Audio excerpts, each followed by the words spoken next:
Zimbabwe dollar. The only difference is just the wheelbarrow that people use this in conveying, or should I say, it's just what you use in conveying that your naira or that your currency. That's the difference right now, almost valueless because of these guys. E-naira. E-naira is all lies. E-naira to help to boost naira is all lies. You cannot boost naira, okay, by not investing in the economy for real, okay? If you don't invest in the real Nigerians, if you don't invest that every money you have in the real economy of Nigeria, not in the pocket and private pocket of your friends and your lackeys, there is no amount of all this arrangement of let us work together and boost the naira that will ever work. It's not real. It's not real. Majority of the money we send back to Nigeria are money that goes into paying for serviceables, for services. People want to eat. They want to pay rent. They want to pay medical bill. They want to pay school fees. They want to do this. They want to do that. And then those who are actually like putting structure in like projects in Nigeria. But majority of the money we send back to Nigeria goes into paying for serviceables. They are not money that will in fact boost the economy of Nigeria. Our money is only rescuing Nigerians. The money we send to Nigeria. The real investment in the people in Nigeria starts with the right policies that are not laced with criminality like this. You took $890 million. You share the money. You want to share the money to people to take them out of poverty by giving them 80,000 naira, 10,000 naira. Buhari was sharing 500 billion naira every year. They were not even bold to say to all of you that they were budgeting for a single ministry over 500 billion naira, money that was going into their different pockets. And yet, instead of poverty to end, poverty skyrocketed in Nigeria. You don't buy your way out of poverty. You can't. So now, when the e-naira, no fly, I told you, I said e-naira is all lies. They want to control that money. They want to control that forex. 36 billion every year. No be jokey. The money we give to Nigeria every year, we in the diaspora, is like times 10 of how much money you generate from the crude oil. Should I say that again? Because the majority of the money from your crude oil, they go straight into the pocket of these criminals. They don't come to Nigeria. This Nigeria could not confidently tell all of you that they made $10 billion from sale of crude oil in Nigeria in a year because they've depleted the whole thing. But Nigerians in diaspora, myself inclusive, right? We remit over $36 billion to Nigeria, over $36 billion from around the world to rescue and feed Nigeria and Nigerians to keep the economy running. They couldn't do that. When they took loans, infrastructural projects that could actually change lives, they never invested in them. They only used them as collateral of taking these loans, this money, and then they had no intention of having them work for you. How many times would they tell you that the Kaduna-Abuja train is going to start operation? How many times? How many times have they told you the Lagos Blue Line is going to start operation? How many times did they commission them? How many times have they told you that they've completed Lagos-Ibadan Expressway, East-West Road? How many times have they told you Ajaokuta Steel Mill roars back to life? How many times? All these are just pure conduit pipe of fleecing and then stealing from you, all of us. So Tinubu is doing the same thing, and they are not even being honest. So when you know that they are not honest, they are not telling you the whole truth, that's enough for you never to believe any jargons that they say. I don't. I'll show you something. inside the Aso Rock villa. Chairman of the Nigeria Economic Summit Group, Olani Yusuf, before all other members here present, I say thank you very much for your patience, for your support, for your encouragement in every way possible. The twists and turns is always going to be there in any democratic journey. And the economic turbulence that we ran into is not without silver lining. We believe in the courage of both endeavors. And it can only be driven by a serious collaboration with the private sector and the public sector. Strong adherence to accountability and transparency in every way possible. We have gone through the past. I don't want to traumatize you for too much, okay? But I was calling talking about we have to do things transparently. They are not going to do anything transparently. Under him, I remember, under Buhari, at a point, these guys, apart from them developing different kind of ways to steal your money from your bank account, different taxes and all of that to steal your money. They were doing all of those, and they were able to raise a lot of money fraudulently because they could. They are the central bank. They are the law. They are the policy makers. So they were fleecing Nigerians through that. Then when they were done, they started looking at the pensioners, and it is called the pension fund. And they felt like, okay, hang on, we need money. Since we need money, why don't we just borrow from the 21 trillion pension fund? You know, Nigeria, where you see all the pensioners suffering and all that, because their own gratuities are not paid or their pensions are not paid, Abi? It may feel contemplated off. Well, we could just borrow like maybe 10 trillion from the money, and then we can raise a bond. Bond is that they will just say, all of you, come and buy. I mean, we want you to come and buy, let's say, 10 trillion naira worth of bond. Okay? We'll give you the money in a year.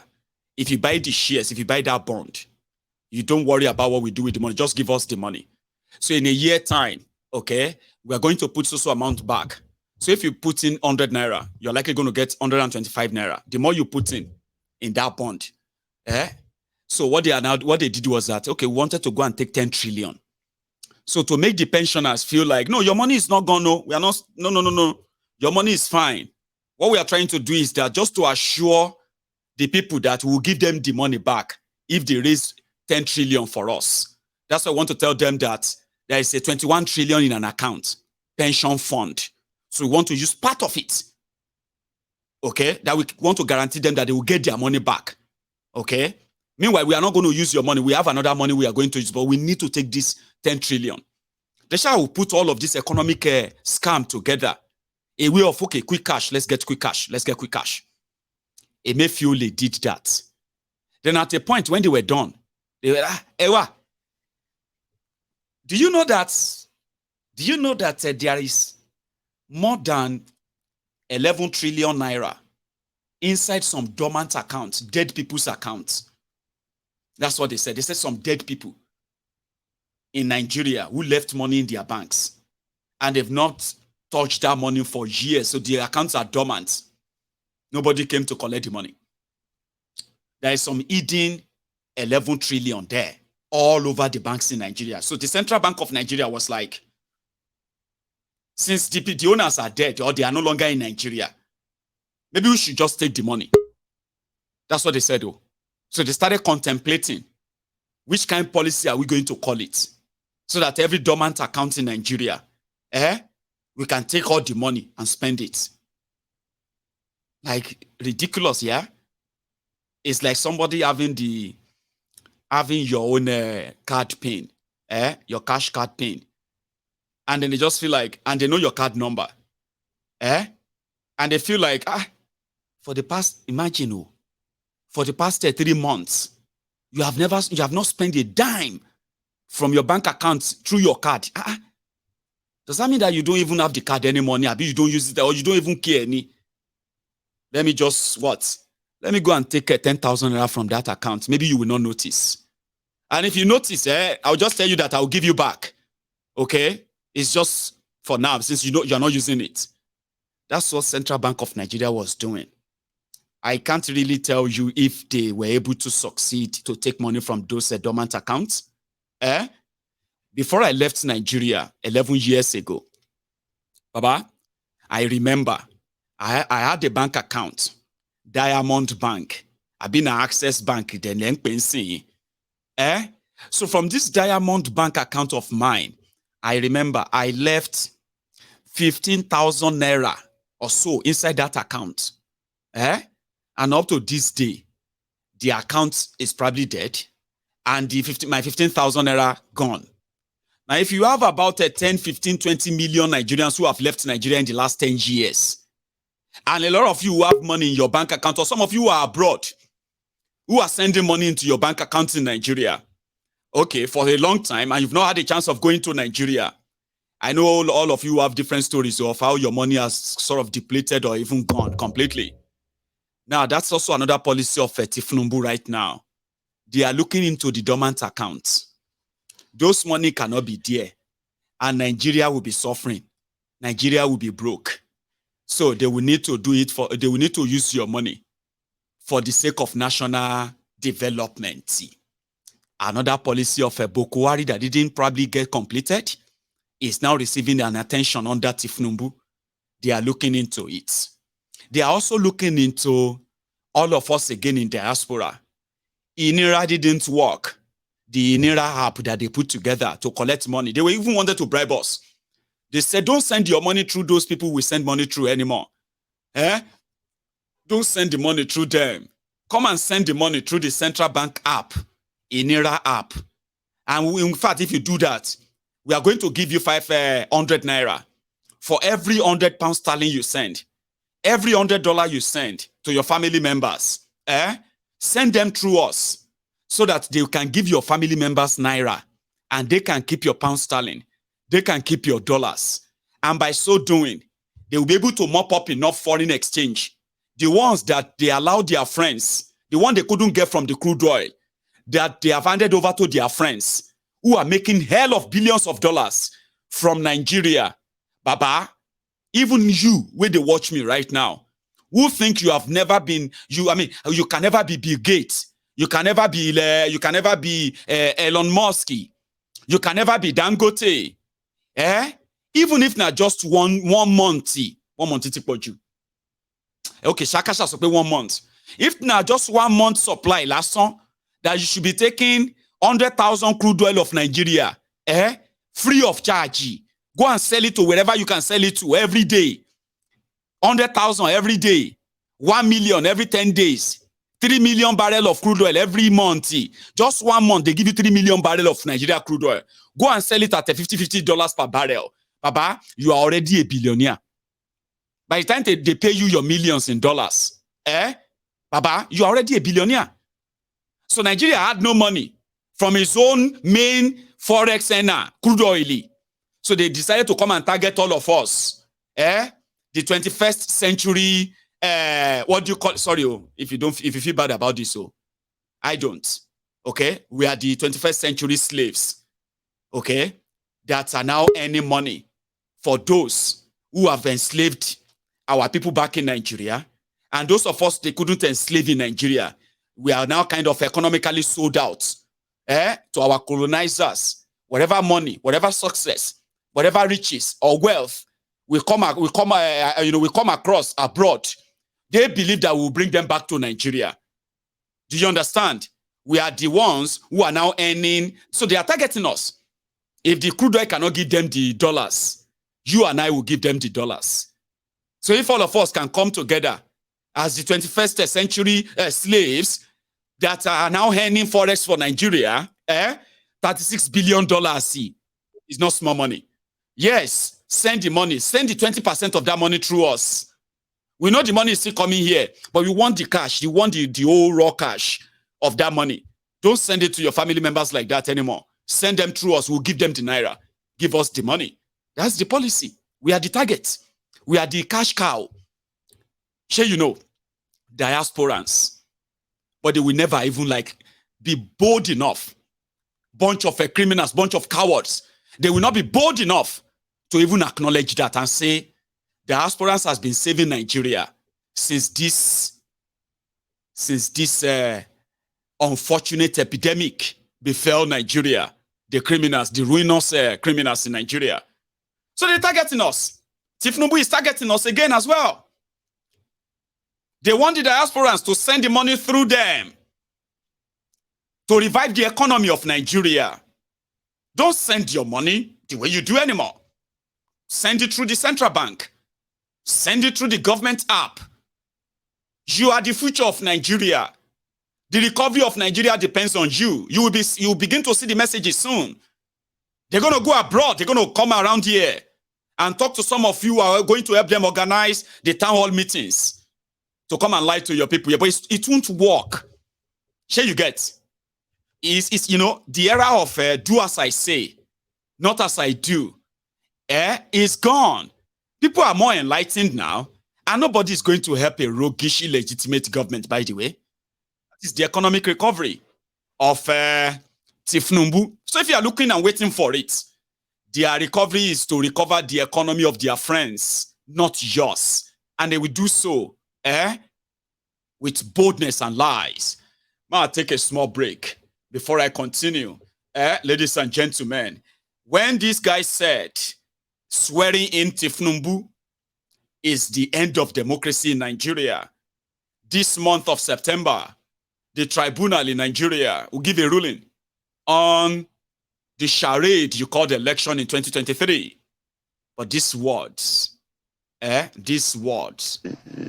calls of the people violating the constitution, let them even go ahead, even if they swear in Tinubu Shetima on 29th of May. They are swearing in an unconstitutional government. Nothing will change it.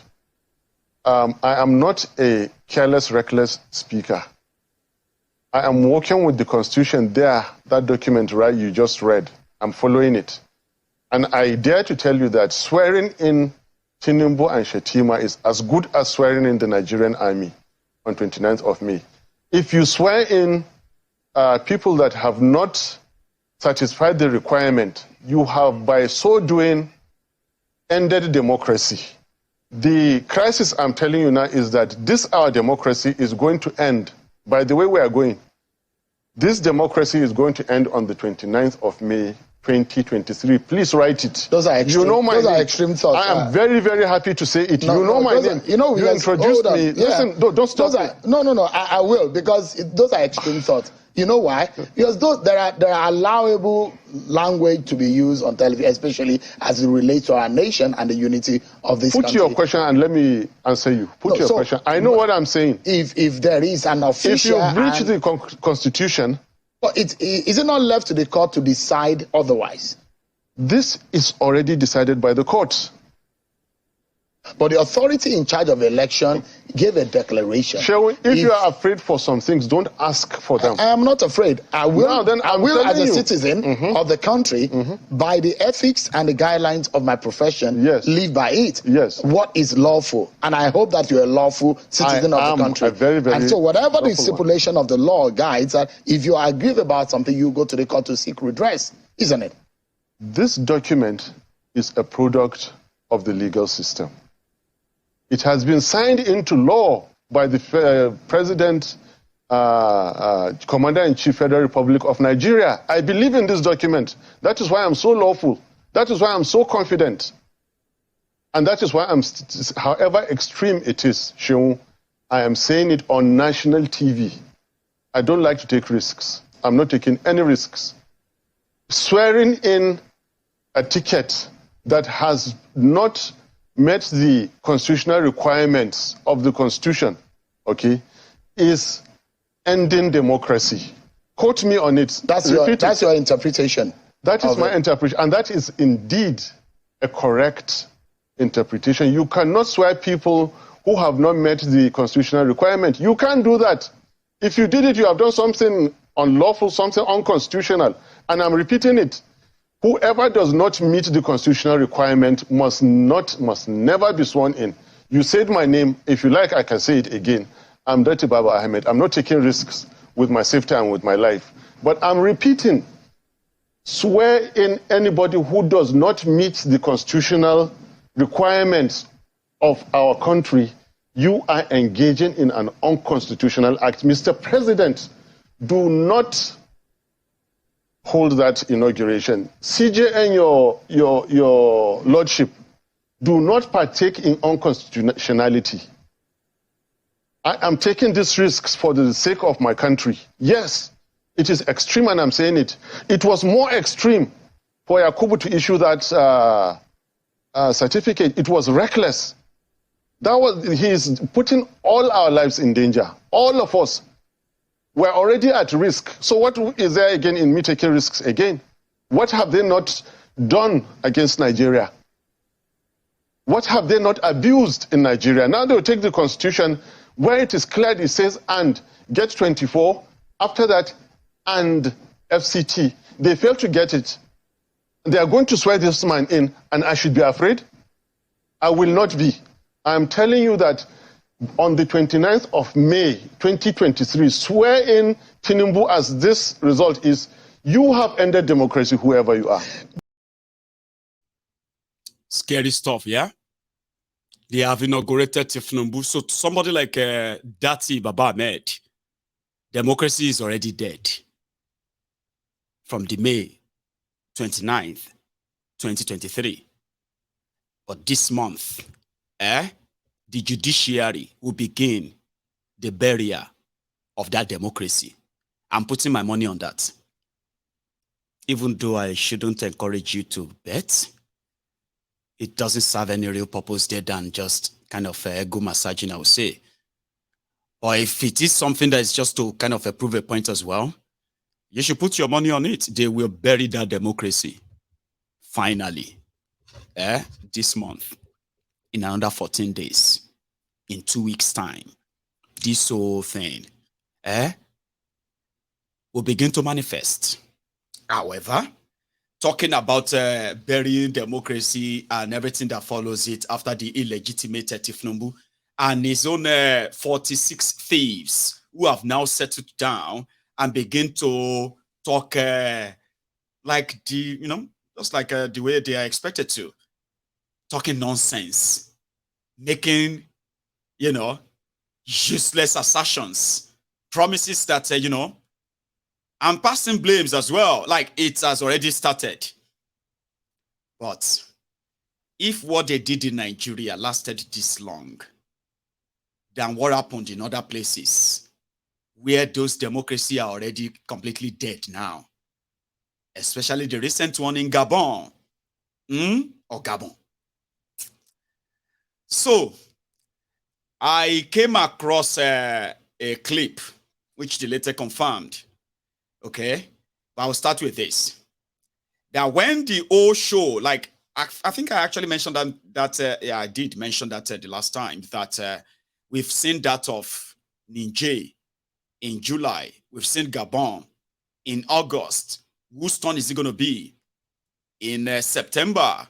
Because this might be a regular thing now. If you must, kind of be in tune with all that's happening right now, yeah. I'll play you this from Faouleche. So Faouleche is a friend of Wirewike. But somehow, as usual, he dropped this subtle. In his own statement, he supports the coup in Niger. He supports the coup in Gabon. And same way, a lot of them, if they have a chance, they will tell you that they will support, he actually supports the civilian coup in Nigeria too. But in his words, I am very happy with what happened in Gabon. I don't like military incursion in politics. But I want to say to you, Nigeria is different because Nigeria, we have reasonably stabilized the democracy. You might have our flaws. Remember that now in Nigeria, you can see uninterrupted democratic process. You can see that we know after 4 years there will be an election. From Nigeria has gone from one party to another party, one person to another person in space of time. But in a country where one man is spending 30 years, 20 years, 40, they must boot him out of the place. Whichever way, that's different from Nigeria's setting. Nigeria, we have submitted, but we are not there yet in the final order. But again, Nigeria is a 200 million population. Gabon is 2.5. It is even more than Gabon. The military coming in should equally allow a process, a transition, possible shortest transition. That's what he's telling himself. And I bet you, one of the things they are telling themselves is that Niger, what's the population of Niger? 20 million, maybe 22 million. What's the population of Burkina Faso? What's the population of Gabon? 2.4 million. No, those things cannot happen here. What will happen in Nigeria will shock a lot of us, including me, we sit down here. That's why I say, I hope they will continue exactly what they are doing. I don't hope that somebody somewhere will make them begin to do the right thing. I have seen them already doing exactly what I expected them to do, which will lead all of us to that state. But then we'll see this foulish. He's very good in running away anyway. He's very smart in running away. And before you know it, even if na Togo, Fayoshe will find his way there out of Nigeria when the rain begins to pour, right? The Nigerian Bar Association has been accused of twerking to Tinubu. Even on this platform, we have proved that. But there are some things that sometimes you would love to hear directly from the people involved. Sure, you know, people like those who are in charge of decision makings, deal makings, and possibly money. Treasurers, accountants, what they call them, auditors and all those stuff, including the president. So they had their NBA annual general meeting, which has been reported the worst ever. And they invited Tinubu. They went there and did all his bala, blue bala, and the rest of all those nonsense, jargons that you can't really relate with. And they were so happy that, oh yeah, he did and all that. However, it was the same Tinubu and APC that actually ignored the supposed compromised NBA. They won't dance to the tune of the script of APC during the charade elections, right? There is more. Okay. The guy that has become the twerker in thief for Tinubu, the guy in charge of the NBA at their own national annual general meeting, rather.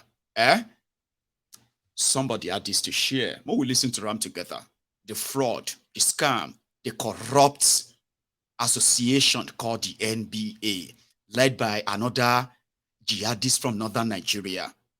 Those who sanctimonizes on something about morality, religion, respect, and other nonsense that they kind of love to spew. As a gang of criminals in Gbogbo. There's no institution, there is no organization that seems to be spared when it comes to Nigerians, a corrupt system. Even the NBA, lawyers are liars, they say. Statements and the treasurer's reports as obtainable in the bundle was put together by somebody else. was arrived at without my singular involvement,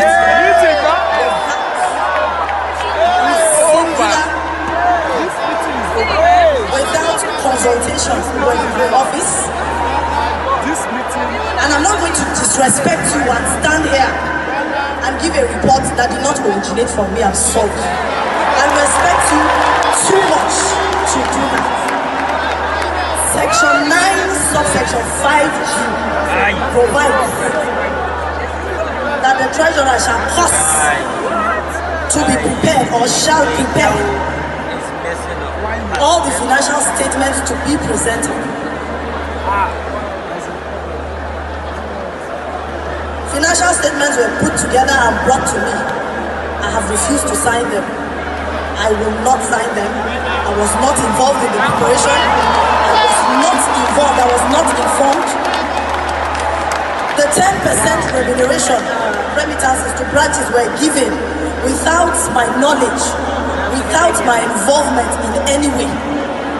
And I have complained severally on the 15th day of August 2023 at the National Executive Committee meeting in the presence of every national officer seated here. The president brought down a sledgehammer on me and said he does not require to consult or get the consent of my office to be able to run the financial affairs of this association. He said that in an expo meeting. I therefore think that if that is the path he has decided to take respectfully, then I am not the fit and proper person to stand before you and sign any financial document or stand here and give you a financial report. The NBA treasurer is not a member of the TCCB. The NBA treasurer is not a member of the finance committee. The NBA treasurer is not a member of the stabilization fund committee or any committee that has to do with the finances of the organization. How do I do my job? Financial memos are not routed through my office. They are routed through the office of the secretary, and the president approves. I have severally mentioned this. The president, the GS in his wisdom, I want to believe, decided to put an apostrophe and make sure that memos are routed to the secretary stroke the treasurer, as if the office of the treasurer is a subset of the office of the GS or the president. I was elected by you all, and I promised under oath to do my best and to give you the best. And should you give me a further platform, I will serve you, but I will do so truthfully. It does not align with my... Somebody just came out and she was just going like with double barrel guns, like everybody just collect there, and all the national excs were there, corrupt establishments, you know.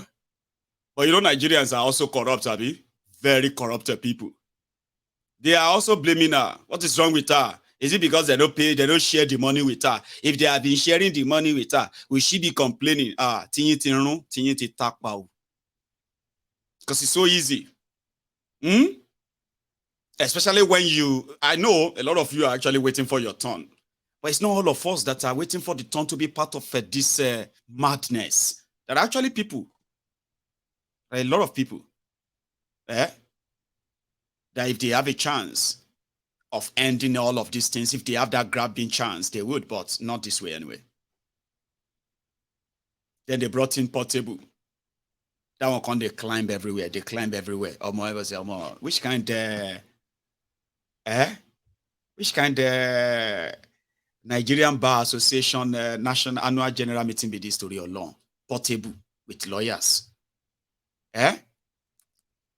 Anyway, that was at the NBA. The supposed people who were supposed to maybe keep the laws a little bit active, you say, make laws legal. Those are the people who practices laws in Nigeria. And you begin to say, have you ever asked yourselves that, why are you even reading law? Why are you studying law in Nigeria? You're studying law in a place where lawless criminals are in charge. It doesn't make any sense. I mean, people still have to study law because, I mean, you still have to put somebody up and say, this is my lawyer. They say, okay, is that your lawyer or your liar? No, this is my liar. No. Is that your lawyer or your liar? Say, Pami, this is my both. My lawyer and my liar. I say, hey, now you are talking. So yeah, Mr. Lawyer. Nigeria, no morality, no nothing. It's just about anything, where anything goes. And it's time for a lot of you to begin to speak out instead of you to say, well, Baba, that's how they do. It's just so bad. It's a terrible situation. And the rest of all of that anyway. So yeah, going a little bit forward. I have just about 20 minutes before I will bring you to that segment of the Yoruba Union, all right, where I'm going to have a princess and others here with me tonight. But just while we were talking about oil theft in Nigeria earlier, we were talking about the Niger Delta. Would you even think it that those who are stealing crude oil are also stealing crude oil through the water of Lagos too? They found these ones at Lekki in Lagos.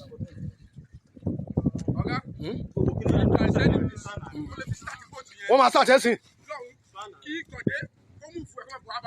Jẹ́ kí n ṣe nǹkan tí mo ṣe ìtọ́nà. Mo ń ṣe báyìí.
Kí máa lọ́ba àti gbẹ́pọ̀ àbí? Ṣé àti gbẹ́pọ̀? Ṣé kí n tọ́ fi wà àbí? Ó máa yọ níbi kan tó ń bá wọlé, ó máa padà jáde. Okay.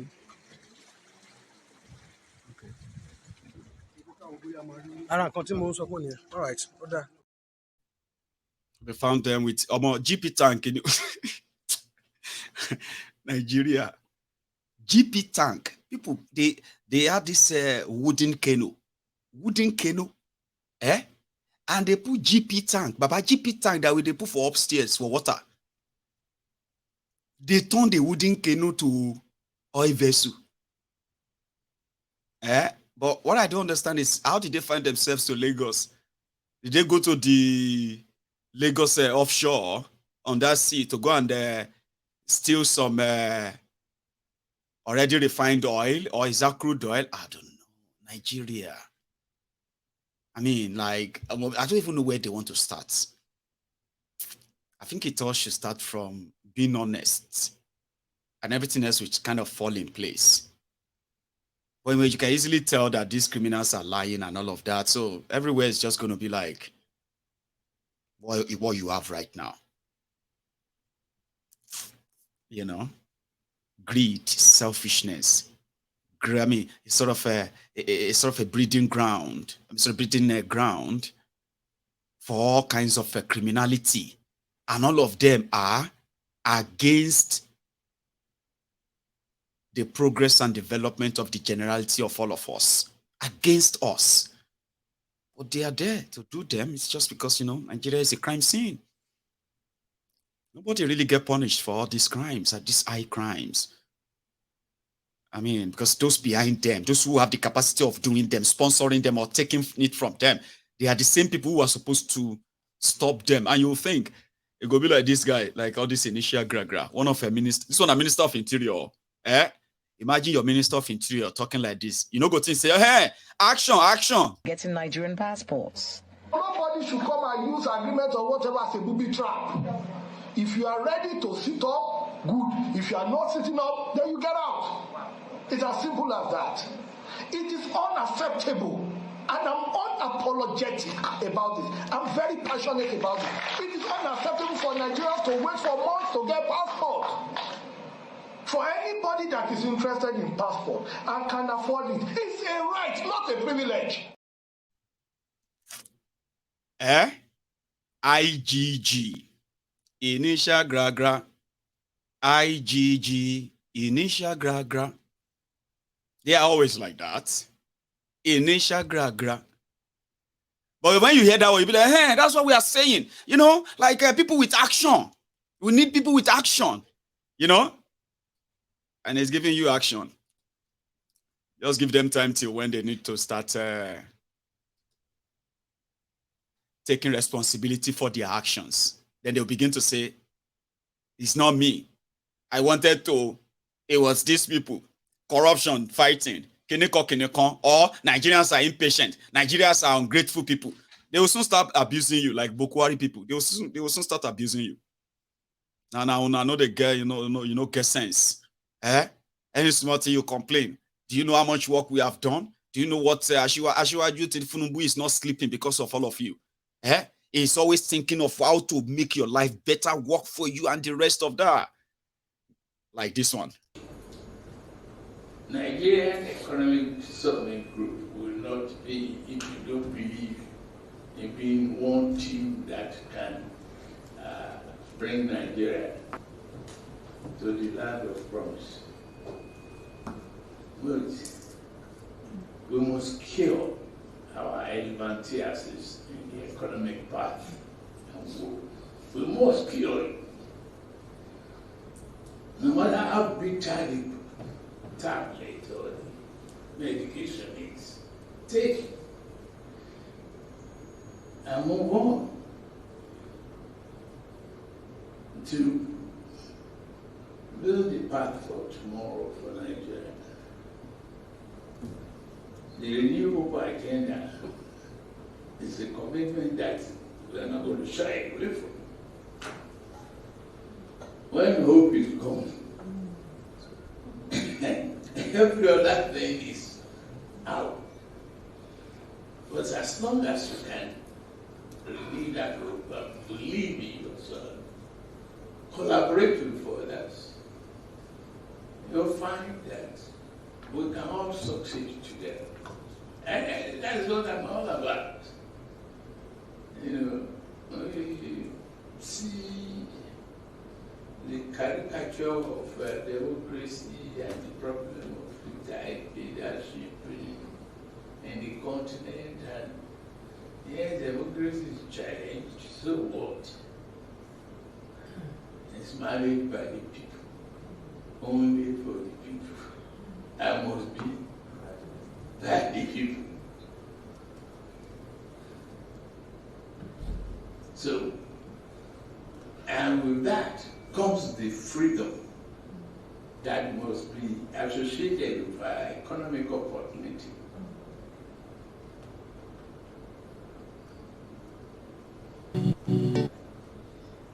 If the grass is green on my backyard, I will to expand it. I will to cultivate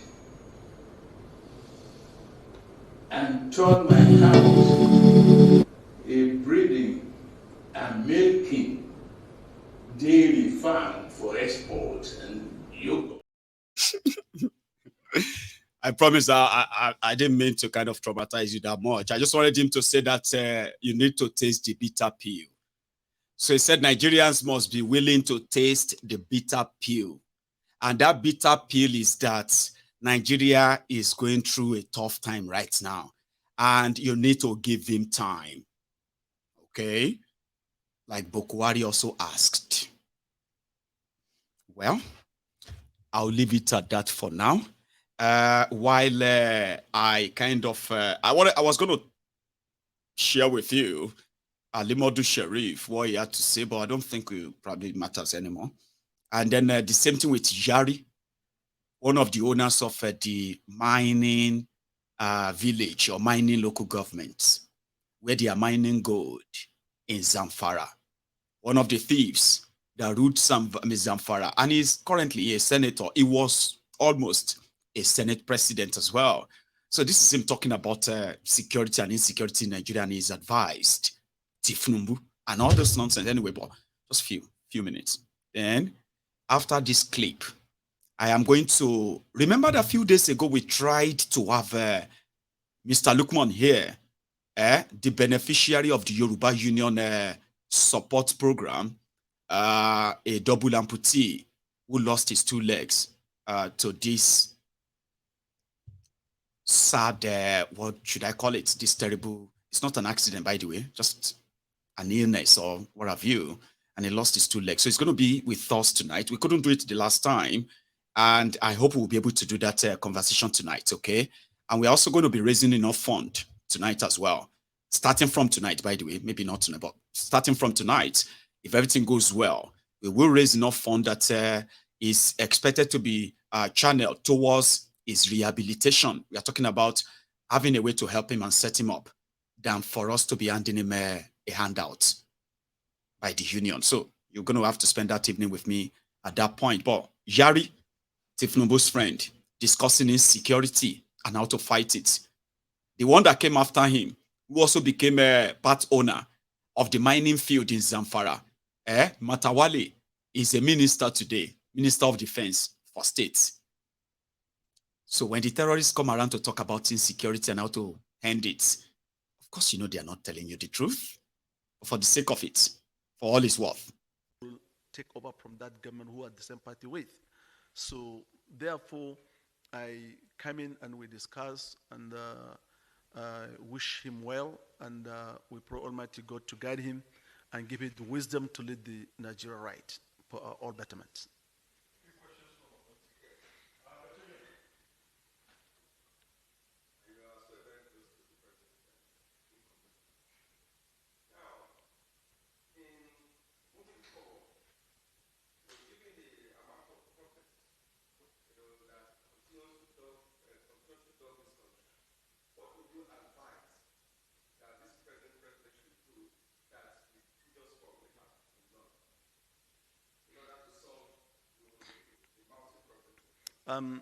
You see, the problem in Nigeria is vast problem, and not only Nigeria, it's the leadership problem. In Nigeria, or in this part of the world, who didn't have a kind of continuity, a kind of program in place. In developed nations, whosoever came, whether from your party or not from your party, already there is a kind of queue up activity that's in place that you only continue maybe with a little amendment or bringing a new policy. So what I will advise, or we will continue to advise, is we know the problem. And the most important, where does this also stopped, and then where he is going to continue, and came with some, as we can see, some more or some changes that are put in place.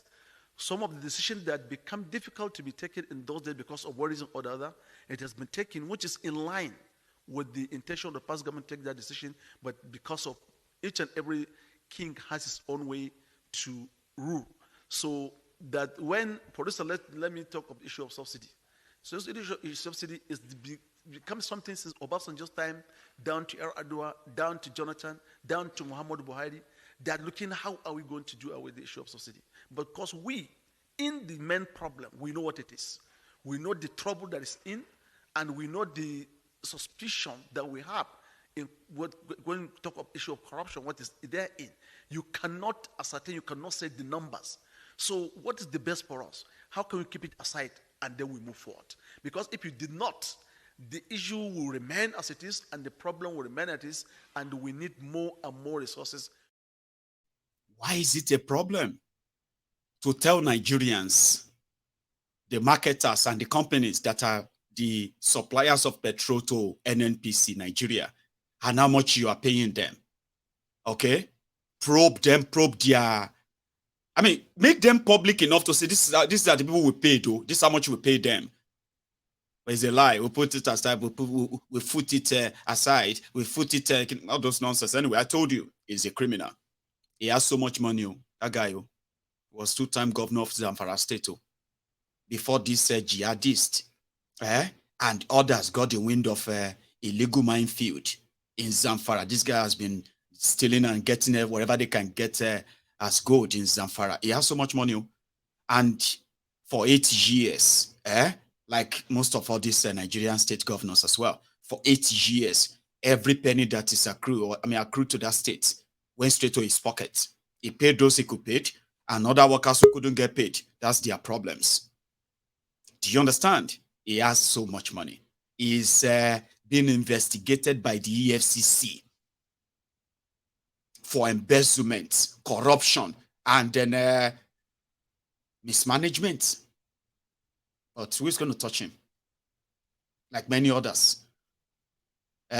His own successor, Matawale, is under investigation for stealing over 107 billion naira from that small Zamfara state.